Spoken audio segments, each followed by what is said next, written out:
पूरे देश में अभी एक ही नाम चल रहा है, शर्मिष्ठा पनोली। हम भी इसी नाम के बारे में बातचीत करेंगे, लेकिन बातचीत करने से पहले आपको मैं बताऊं कि शर्मिष्ठा पनोली को कोलकाता पुलिस ने गुड़गांव से उठाया है। अब गुरुग्राम से कोलकाता पुलिस ने उठाने के लिए सारी मशीनरी लगाई है, सरकारी मशीनरी लगाई है, जिसमें पुलिस का जाब्ता वो वहाँ से यहाँ आता है, पैसे खर्च करता है जो भी आने जाने में लगते हैं, और उसके बाद उसकी गिरफ्तारी होती है। उसके बाद में ये मामला चारों तरफ फैलता है, पूरे देश में एक आग की तरह चारों तरफ फैल रही है। आज बात खास है क्योंकि इसमें हम उन आवाज़ों की बात करेंगे जिन्हें दबाने की कोशिश की जा रही है, और उन चुप्पियों की बात करेंगे जो सबसे ज़्यादा बोलती है। देश में जब जब सैनिक सीमा पर जान देते हैं तब तक कुछ चेहरे स्क्रीन पर आ जाते हैं, चेहरे जो फिल्मों में देशभक्ति के डायलॉग बोलते हैं, लेकिन जब असली युद्ध होता है तब उनकी आवाज़ गूंगी हो जाती है। आज हम बात कर रहे हैं ऑपरेशन सिंदूर के बाद मचे राजनीतिक, सामाजिक और वैचारिक युद्ध की। ये सिर्फ बॉर्डर पर चल रहे युद्ध की कहानी नहीं है, ये डिजिटल भारत के भीतर हो रहे आइडियोलॉजिकल कलेश की कहानी है। शर्मिष्ठा पनोली पुणे की लॉ स्टूडेंट और सोशल मीडिया पर एक्टिव इन्फ्लुएंसर। 15 मई 2025 उसने एक वीडियो पोस्ट किया। वीडियो में उसने कहा कि बॉलीवुड के कुछ अभिनेता जो फिल्मों में देशभक्ति की बात करते हैं वो अब आखिर खामोश क्यों है। सवाल सीधा था, लेकिन असर जहरीला निकला। धर्म विशेष के कुछ लोग भड़क गए, धमकियां शुरू हो गई, सर तन से जुदा, बलात्कार, इन सब की धमकियां बेचारी बच्ची को मिलने लगी। बच्ची को ही नहीं, ये धमकियां उसका परिवार भी झेल रहा था। शर्मिष्ठा ने वीडियो डिलीट किया, माफी मांगी, मगर तब तक कोलकाता पुलिस केस दर्ज कर चुकी थी। जब पुलिस नोटिस देने पहुंची तो लड़की और लड़की का परिवार नहीं मिला, मतलब गायब था, ऐसा पुलिस का कहना है। आखिरकार 31 मई को उसे गुरुग्राम से गिरफ्तार कर लिया गया।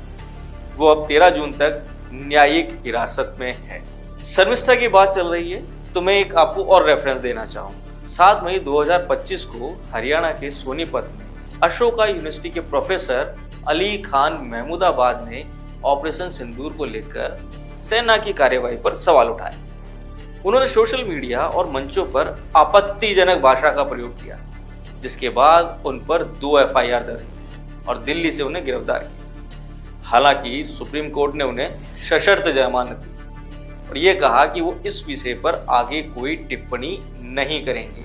ये शर्त सुप्रीम कोर्ट की तरफ से प्रोफेसर साहब को दी गई, जिसपे प्रोफेसर साहब मान गए। अब सवाल ये है कि क्या सोशल मीडिया आज सच बोलने का मंच है या घात लगाने का?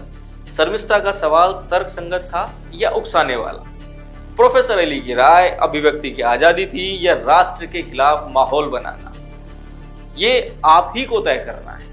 आज के दौर में किसी मुद्दे पर बोलना अब अभिव्यक्ति नहीं, जोखिम बन चुका है।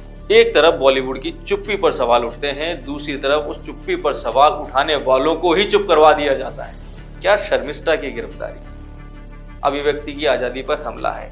अब ये कुछ सवाल है जो निकल के आते हैं। पहला सवाल हमारा यही है कि क्या शर्मिष्ठा की गिरफ्तारी अभिव्यक्ति की आजादी पर हमला है? क्या प्रोफेसर अली जैसे शिक्षाविदों को राष्ट्र विरोधी भाषा का अधिकार होना चाहिए? क्या सोशल मीडिया अब लोकतंत्र का प्लेटफॉर्म है या भीड़ का फैसला?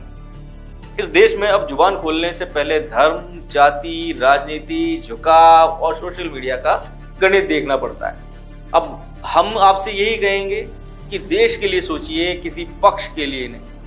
आज अगर कोई युवा देश के लिए बोलता है तो उसे धमकियां मिलती है, और अगर कोई प्रोफेसर देश की सेना पर सवाल उठाता है तो विचारक कहलाता है। ये फर्क है हमारी सोच में। बात कितनी भी लंबी चली जाए उसका कोई अंत नहीं होगा, लेकिन ये तय करना आप पे होगा कि क्या सही है, क्या गलत है, कौन देश के पक्ष में है, कौन देश के विरोध में।